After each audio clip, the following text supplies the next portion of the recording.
నమస్కారం అమ్మా. కూర్చోండి. అమ్మాయి మా మనవరాలమ్మా. పేరు జానకి. ఏమిటి నీ ట్రబుల్? అమ్మాయి నువ్వు చెప్తావేటమ్మా, అమ్మాయిని చెప్పని. చెప్పమ్మా.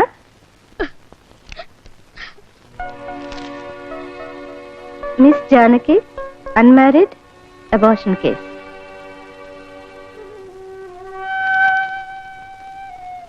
ఊరుకోమ్మా, డోంట్ బి ఎక్సైటెడ్. క్షణికోద్రేకాలు ఆడదాని జీవితం మీద శాశ్వత ముద్రలు వేస్తాయి. నువ్వు కాస్త బయటికి వెళ్ళమ్మా. ఏడవకమ్మా, ఏడవకు. జానక్ కదూ నీ పేరు? ఇలా చూడు, తల్లి లాంటి దాన్ని. జరిగింది ఏమిటో చెప్పు. ఎవరైనా నిన్ను మోసం చేసి బలవంతం మీద ఈ అబార్షన్ కొప్పించారా? చూడు, నీకు వైద్యం చేయడమే కాదు, నా చేత నేను సహాయం కూడా చేస్తాను. అతనెవరో చెప్పు. మా ఆయన పోలీస్ ఆఫీసర్. 3 క్షణాలు అతను అరెస్ట్ చేయిస్తాను. వద్దండి, అంత పని చేయకండి. నా వల్ల ఆయన పరువు పోవడం నేను సహించలేను. మేడం, మీకోసం మీ అబ్బాయి గారు వచ్చారు. కమింగ్. ఒక్క నిమిషం. సిస్టర్, ఆ అమ్మాయిని ఓదార్చి అతనెవరో కనుక్కో. అలాగే డాక్టర్. ఏమిటమ్మా?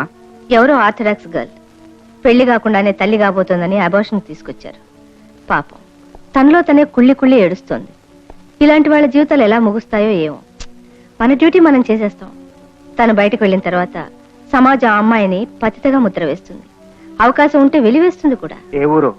రాజులపాలెం, అయోధ్య నగరం. నా మనవరాలు తొందరపడి బతుకు బుగ్గి పాలు చేసుకుంది. ఏ క్షణంలో ఏం జరుగుతుందోనని కళ్ళల్లో ఒత్తులు వేసుకున్నాం.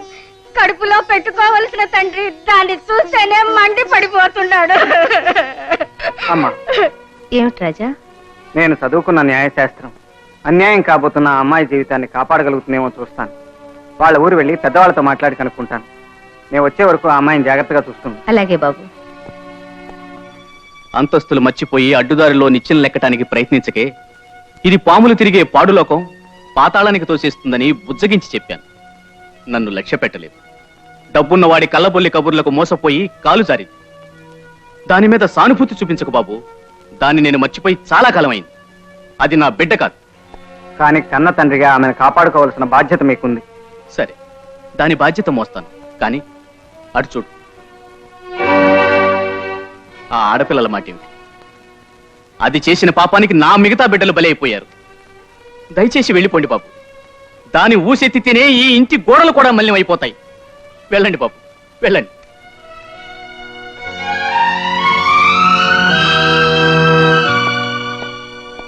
అంకుల్ అంకుల్, మా చిన్నక్క మీకు ఈ ఫోటో ఇమ్మంది.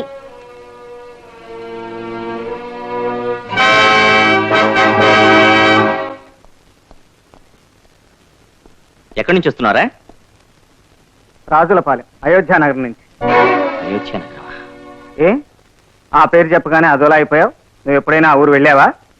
ఏం రాజా, వివరాలు ఏమైనా తెలిసాయా? మీ అమ్మ చెప్పిందిరా, మనం చేసే ఇలాంటి సాయాలే మన కుటుంబానికి శ్రీరామ రక్ష. ఆ వెధవరా కొనుక్కున్నావా? చెప్పు, వాడిని అరెస్ట్ చేసి కోర్టుకి ఇచ్చి లైఫ్ ఇస్తాం. నాకు కొంచెం బయట పనుందిరా, వస్తాను. ఒక్క నిమిషం అన్నయ్య, నాకు ధర్మ సందేహం. ఏమిటది? రాముడు జానకిని, అదే సీతాదేవిని అడవులకు పంపించి అక్కడే వదిలేశాడు. ఈ విషయం మీద నీ అభిప్రాయం ఏమిటి?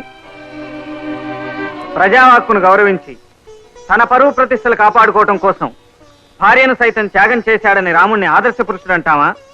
సంఘానికి భయపడి నిండు గర్భిణ్ణి నిర్దాక్షిణ్యంగా అడవుల పాలు చేశాడని నేరస్తుడంటావా? ఒక అన్నగా కాక సీనియర్ లాయర్గా నా అనుమానాన్ని తీర్చాలి నువ్వు. శ్రీరాముణ్ణి దేవుడిగా, ఆదర్శ పురుషుడిగా భావించి పూజిస్తుంది మన జాతి. ఇప్పుడు మనకున్న రాజ్యాంగం, మన శిక్షాస్మృతి పరిధిలో ఆ జానకి మౌనంగా ఊరుకోకుండా రాముణ్ణి న్యాయస్థానానికి రప్పిస్తే కోర్టు రాముణ్ణి నేరస్తుడని శిక్షిస్తుందా, నిరపరాధిని వదిలేస్తుందా? ఇది అర్థం లేని ప్రశ్న. కాదన్నయ్య, ఒక మధ్య తరగతి కుటుంబంలో రగులుతున్న దావానలం, చెలరేగిన ఉప్పెన. నువ్వు ఆ జానకి ఎందుకు అన్యాయం చేశావు? రాజా, నువ్వు చేసిన అన్యాయానికి ఆ కుటుంబం పరువు బదారణ పడింది. రాజా, రాము, రాజా చెప్పింది నిజమేనా? నాన్న, ఈ విషయం గురించి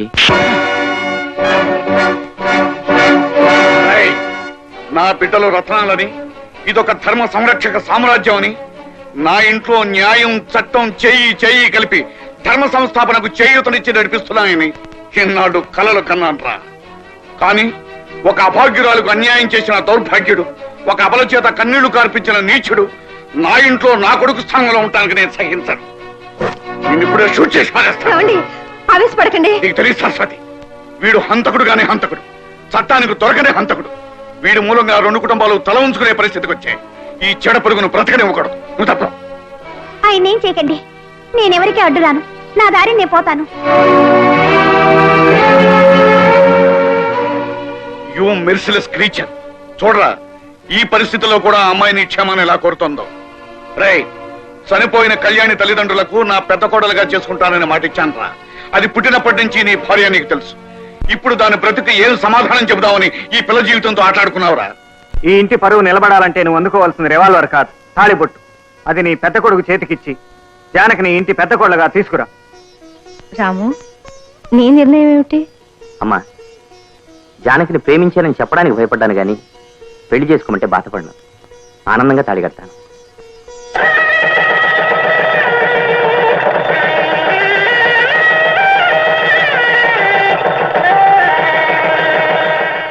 ఏమండి, ఏమిటి? కళ్యాణ్ సంగతి ఏం చేస్తారు? కళ్యాణికి ఏం అన్యాయం జరగదు సరస్వతి. మా చెల్లెలకి ఇచ్చిన మాట నిలబెట్టుకుంటాను. మంచి ముహూర్తం చూసి రాజాకి ఇచ్చి పెళ్లి చేద్దాం. అయ్యా దండలు మార్చుకోండి.